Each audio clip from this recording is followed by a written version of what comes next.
Eto, Dito kita po. kagad yun. Dito po. Pasilip yung butas. Dito. Pwede daw tayo pumasok. Halika po. Pwede po pumasok, Nay? Opo, opo. Dali ka po. Sino? Puro ano lang. Ito yung kanilang pinto. Opo. Bubuksan ko na muna yung Sige pinto. po, buksan mo. Ay, tanggalin ko na lang po kaya. Sige po, okay lang po. Kasi ano ka, matangkad ka pa naman. Ano pala eh. Maumpugo pala ako. Maumpog. Pero ganun pa man yung buhay nila. Tingnan niyo si nanay. Positibo lang eh, no? Opo, kailangan lang maging positibo tayo sa buhay kasi wala namang mangyayari kung lagi tayong magne-negative. Mumukmok. Opo, Opo, no? maglagi tayong negative, kailangan lang tayong kasi sa awa ng Diyos may makakausad naman tayo, hindi naman tayo pababayaan ni Lord lagi lang tayong kumapit sa Lord.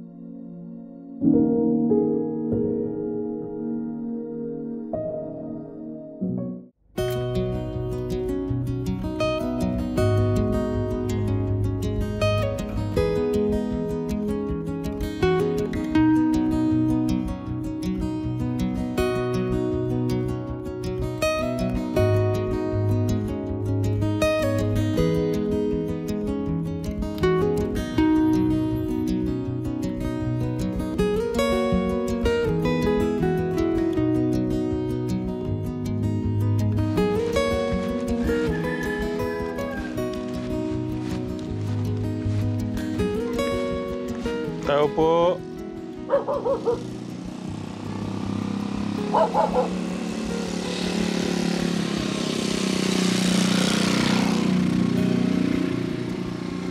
Tao po. Baka ako pwedeng makisiyat.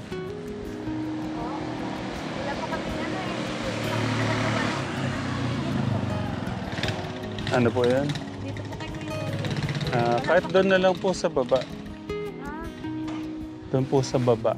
Baka po pwedeng... Sa inyo po, hindi po pwede doon. Wala pa po kami nakagawa Nagawa pa lang po kasi kami kakaano lang namin. Kumusta po kayo? Ano po? Kumusta po kayo? Ako naman po. Ba't puro tela po yung nung bahay nyo? Hindi pa kasi kami natapos magawa ng bahay. Yung unti-unti lang namin kasi hindi pa namin nalagay yung bubong. Nakalipat lang, nilumipat lang kami kasi doon kami nakitira sa sa kuya ko. Doon baboyan po kasi.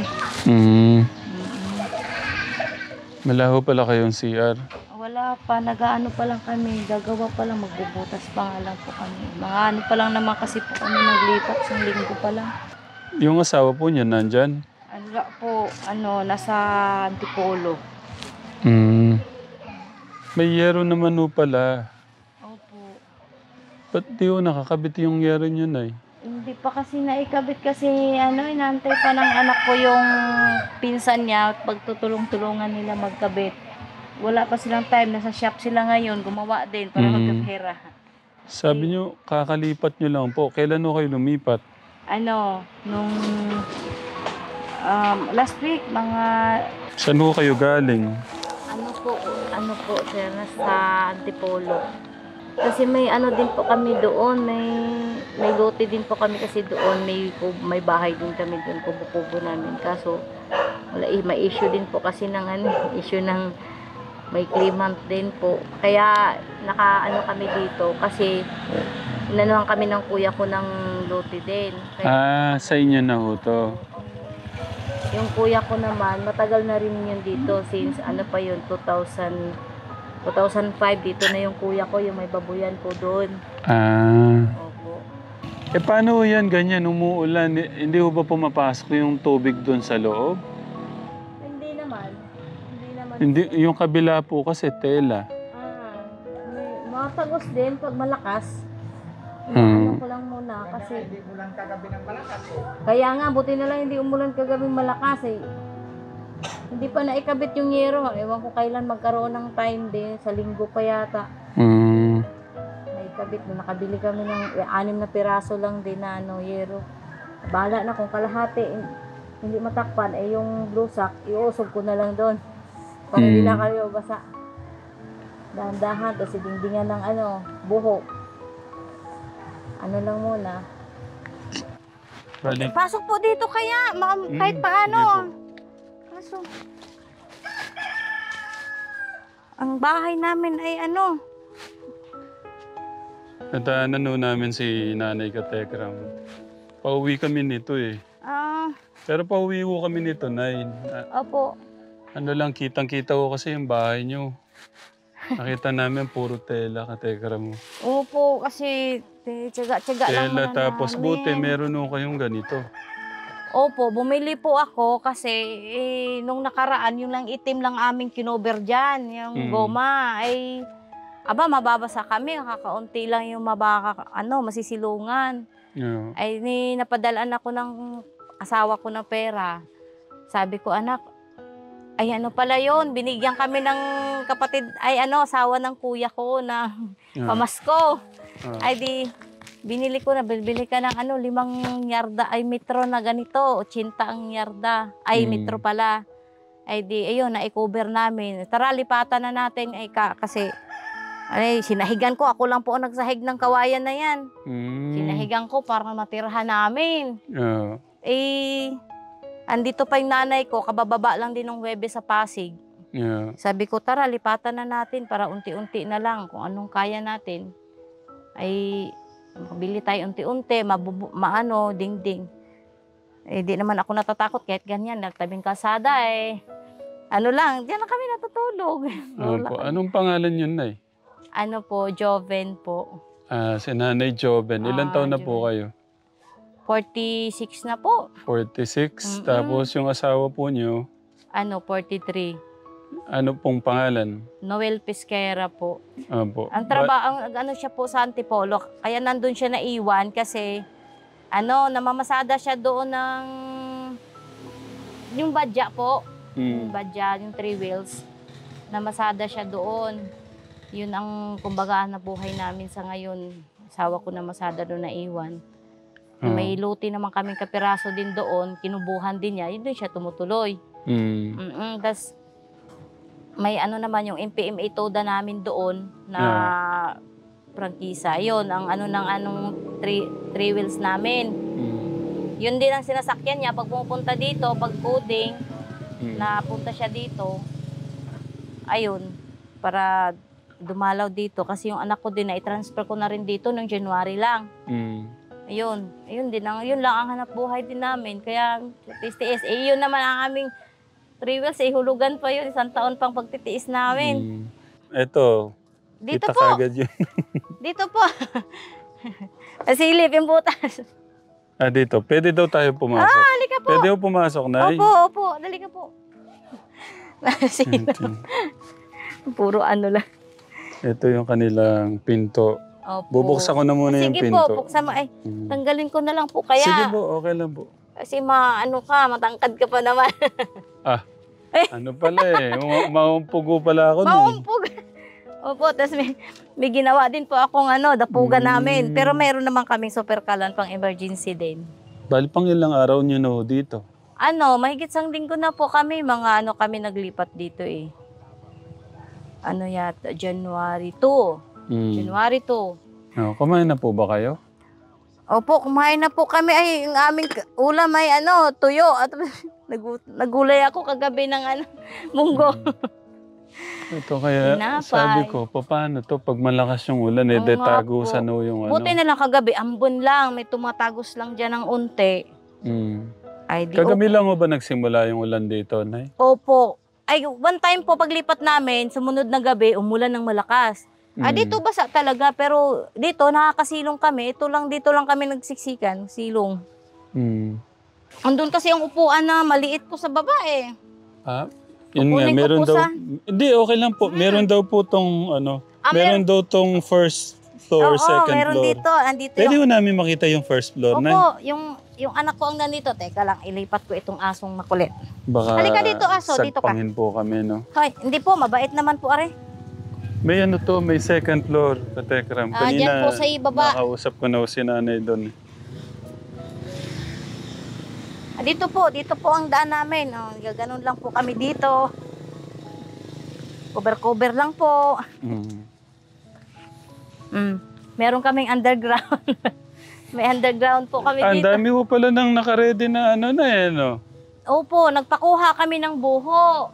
Oh. Eh, may mga buho naman dyan ng kuya ko sa baba. Mm. 10 piso isa. Abay, nalugi pa kami kaya ang iikli naman ang kinuha din. Mm. Pero okay lang. Dito po ang anak ko natutulog yung binata ko. Ah. Ito, Kuya August. Pwede pong pumasok. Opo. Nakapasok na, pwede pa. Okay po lang, okay lang po. Oh, dito po yung anak ko. Hindi naman siya mababasa dito kasi may sahig din po yan na goma nilagay ko. Ay, kung may pera lang sana po, madali lang naman po sana itong magawa ng kaso ay di, tiis-tiis muna kasi kung ano lang po yung kaya, kailangan matuto tayong magtiis. Importante, meron tayong nasisilungan at hindi tayo nangungupahan. Ang hirap po mangumpahan. Opo, Nay. Opo. 26 po yung panganay, siya po yun nandito? Hindi, yung 22 yung binata pa. Ah, 20, hindi nyo na kasama 23. yung panganay? Ang panganay ko nandun sa nakatira Pasig. Nangupahan lang din po yun sa bahay ng kuya ko. Yung pong palang pangalawa yun nandito, yung 22. Nasaan po siya ngayon? Andyan po sa shop ng pinapasukan niya. Yung, may trabaho naman po siya. Oo, gumagawa ng hamba, pinto. Pero ganun pa man yung buhay nila. Tignan niyo si nanay. Positibo lang eh, no? Opo, kailangan lang maging positibo tayo sa buhay kasi wala namang mangyayari kung lagi tayong magne-negative. Opo, no? maglagi tayong negative, kailangan lang tayong kasi sa awa ng Diyos may makakausad naman tayo, hindi naman tayo pababayaan ni Lord Lagi lang tayong kumapit sa Lord kasi wala namang iba tayong masasandalan. Ano po masasabi niyo dun sa mga talagang parang pasa na yung daigdig, sobrang hirap ng buhay, tapos minumukmok na lang yung buhay nila? Ay, hindi po. Dapat po sa mga taong ganyan dapat matuto po tayong magtiwala sa Panginoon kasi nandyan naman lang si Lord lagi sa atin nakatingin. Kung tayo naman ay marunong lumapit sa Kanya, hindi naman tayo pababayaan. Yun naman ang lagi kong sinasandalan sa tuwing dumating yung time ng kagipitan, mga ganitong sitwasyon. Basta lagi lang akong positive. Lagi lang po tayong positive sa buhay kasi yun ang ating lagi. Si Lord lang talaga. Anak ko nga din, minsan nagmumukmok, may problema, may mga pinagdadaanan. Sabi ko, hindi ganun. Lakasan natin yung loob natin. Kasi kung magpapadala tayo sa mga problema, sa mga walang mangyayari sa atin. Di magmukmok tayo, anong mangyayari sa atin? Kundi kumilos tayo at magdasal lang tayo sa Panginoon, di naman tayo pababayaan. Yun lang naman po ang aking Nasa Diyos ang nasa Diyos ang awa, nasa tao po ang gawa. Yes po. Talagang yun po ang namin.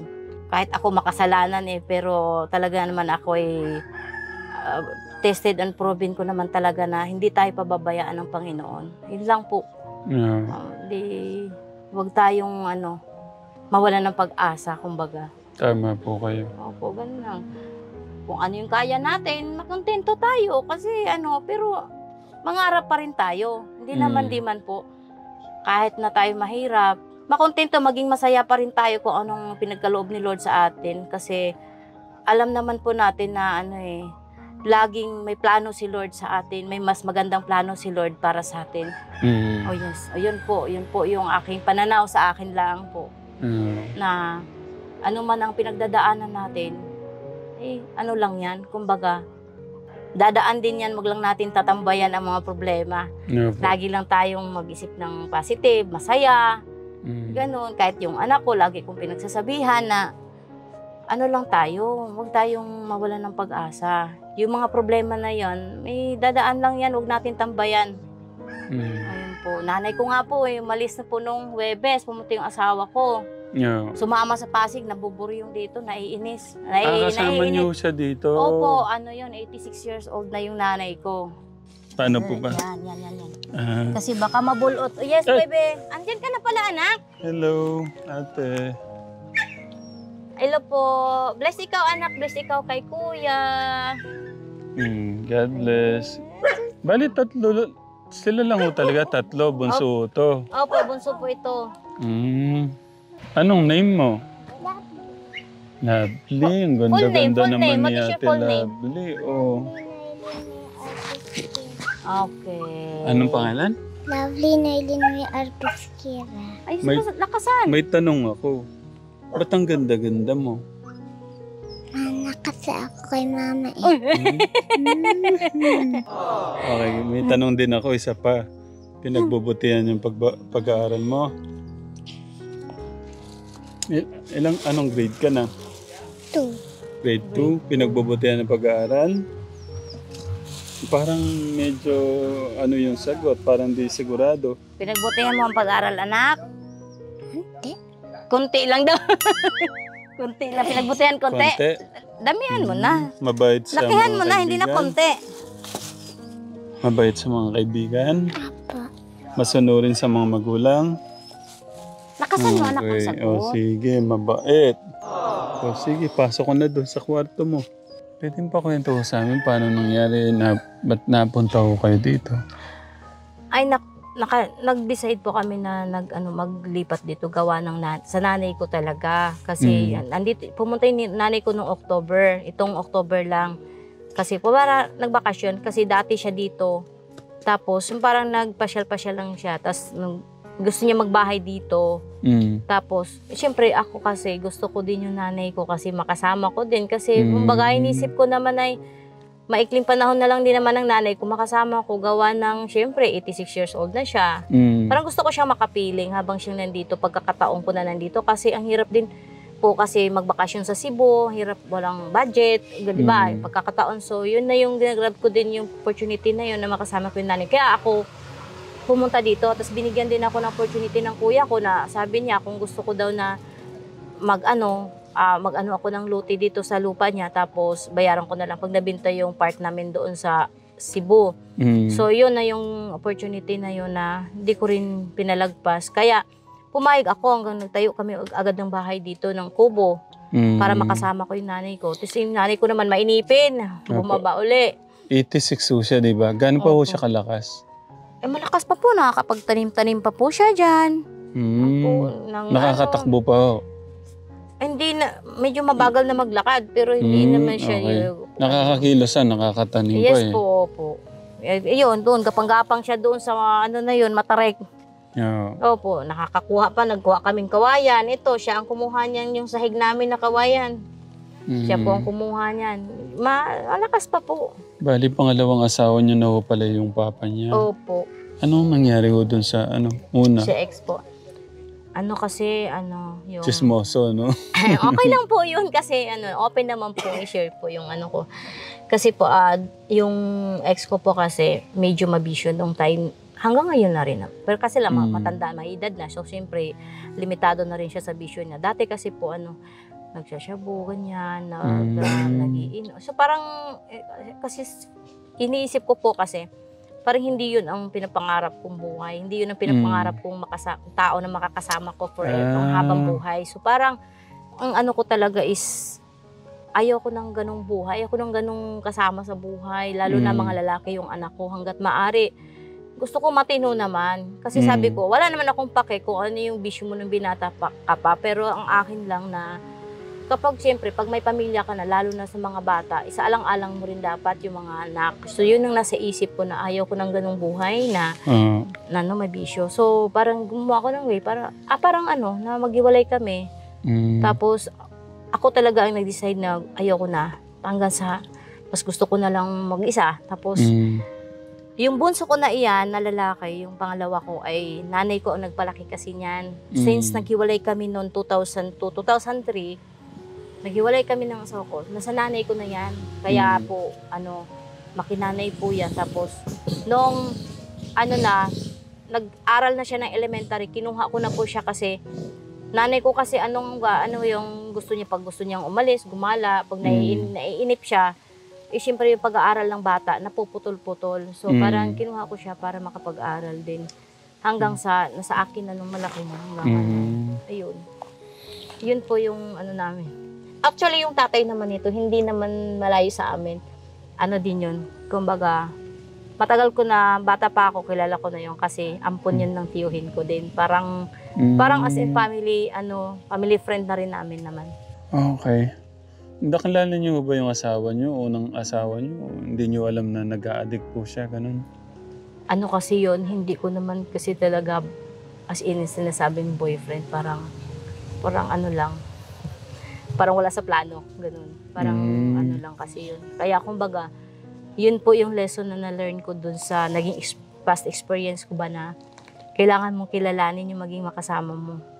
Kasi mahirap na lalo na pag may mga anak na kayo. Pero okay lang, wala naman akong regrets doon. Basta ang importante, may natutunan ako doon. Kailangan yung pagkakamali ko nung una, hindi na mauulit. Yun lang po talaga yung lesson ko din na kailangan itatak ko sa isip ko. Kaya nung time na sabi ko, actually pinagpipray ko din kasi para sa akin kasi, kahit gusto natin, hindi mangyayari sa atin yan kung hindi ibibigay din ni Lord. Kaya, yung naging asawa ko ngayon, kumbaga, answered prayer ko din yan, yung tao na yun na gusto ko, kung meron man talaga akong makasama habang buhay na ibibigay sa Lord sa akin, gusto ko naman yung walang bisyo, yung mabait. Hindi naman, kahit hindi perfect, basta wala lang bisyo. Yun.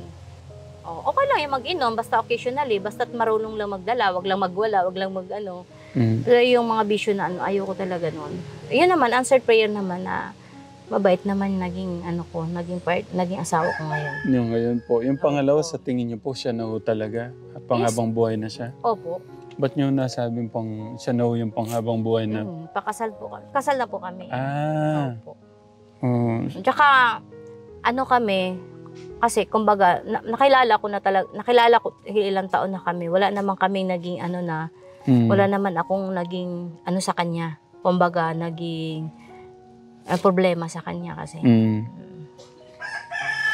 Kaya, yun lagi ko lang inaano na basta, yun nga po yung mga lesson na na-learn ko sa mga past experience ko na basta kung ano man yung inaano mo, basta hingiin mo lang kay Lord at saka magtiwala ka lang kay Lord. Walang hindi ibibigay siya sa atin. Tama po kayo. Yes po. Yun lang po talaga kasi ito, isa din nakaprove ko din na yun. Kasi ang hirap ang hirap mamili. Hindi ka makapili, katutusin. Hindi mo naman makikilala yung isang tao hangga't hindi mo rin makakasama.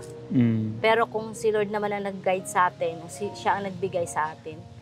So alam ko na yun na talaga. Sabi nga po, yung bahay at lupa, sasakyan mapapamana. Yes po. Pero yung magkaroon ka ng napakabait at responsableng asawa, blessing yung kay God. Yes po talaga, totoo yan.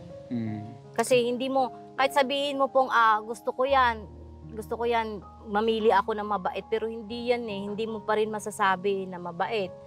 Kasi unless hindi mo makasama sa isang bubong, kahit nga makasama mo pa sa isang bubong, may pagkakataon pa rin lukuhin ka how much more pa kaya kung Kaya sabi ko nga, basta't yung ibibigay ni Lord sa'yo, hingiin mo kay Lord kasi siya lang naman nakakaalam sa lahat. Siya lang nakakakita sa lahat. Kahit sa anak ko, may naging girlfriend siya ngayon, tapos yun, na-depress siya kasi nabuntis siya. Tapos, ayun, sabi ko nga, yung advice ko lang kasi sa kanya na basta mo lang. Kasi kung hindi man kayo para sa isa't isa, kung hindi yan ibibigay ni Lord sa'yo, wala talaga. Basta, hingiin mo lang kay Lord. Ipagtiwala ka lang sa Kanya. Lahat, malagpasan mo yan. Lahat. Kung hindi man yan para sa'yo, mayroong masigit na mas magandang dumadarating sa'yo. Yeah. Ayun. Kasi syempre, bata pa din. Minsan, pag mga ganong edad pa din kasi po, sir, yung medyo pa, di marunong magdala ng problema ba, dinadaan sa gusto niya magpakamatay, gusto niyang wala nang silbi yung buhay niya. Hindi ganoon, sabi ko. Hindi ganyan ang natin. Ganun na palang pinagdadaanan yung mga anak niyo. Opo, yung binata ko. Siya kasi, pag mag-girlfriend. Ganun siya pag nagalit, ganun siya pag na-depress. Parang ano siya, gusto niyang magbaril na lang sa sarili, gusto niyang Noong nakaraan nga po na aksidente sa motor kasi naglalasing, tapos pinapalipad na lang yung motor. Paano niyo po hinahandle yung ganun, ano? Ano pa naman siya, yung may time lang siya na naglalasing, tapos doon nag-open sa mga pinsan niya, tapos nung nalaman ko, kinakausap ko siya. Kasi ang sabi ko sa kanya, alam mo, ang dapat sa'yo, ang unang dapat mong pagsasabihan is magulang mo. Kasi ang magulang mo, kahit ano pang mangyari, hindi ka iiwanan yan kahit ano pa ang pagdadaanan nyo. Ganon. Kasi ang number one magulang mo dapat na maging best friend mo eh. Yung dapat ang pag-opinan mo ng mga ano. Kasi sa akin naman, intindihan ko yun eh. Ayun, umiiyak siya, ganon. So, siyempre, di ba po, pag magulang ka na, o ano yung nararamdaman sa anak mong sakit, dobling nararamdaman mo pag nakikita mo yung ganon. Kaya, siyempre, kailangan mo nang i-comfort. Tapos, inaano ko lang siya. Kaya hindi ko rin maiwan. Kasi, siyempre, baka mamaya nga, pag na-depress, kung anong isipin gawin. Minsan, nagsasalita na, baka makita mo na lang ako dyan sa puno ng si Raulo ka, sabi ko gano'n. Mahirap po kasi pag may gano'n na yung anak eh. Kaya isa din yun naalalayan ko. Ayun. Kaya hindi ko rin siya maiwan dito. Although, tiis mo na kami. Yung asawa ko, nandun yung hanap buhay sa Antipolo, na Mamasada. Dito, pupunta na lang siya dito pag every coding niya, Huwebes, dito siya.